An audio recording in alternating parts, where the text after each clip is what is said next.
albo jakieś instrumenty puzony, wszystkie takie dmuchane. Klarnety, pani wam będzie dzisiaj rozmawiała o tym, czyli wszystkie, do których się dmucha, a skrzypce się gra na smyczkę i paluszkami.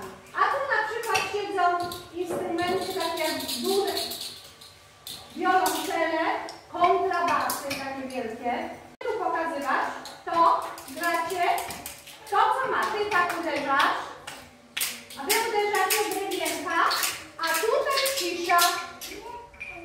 A tutaj cisza. Grajcie tylko wy. Uwaga.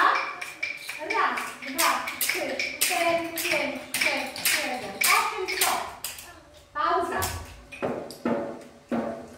Raz, dwa, 4, 5, 6, stop.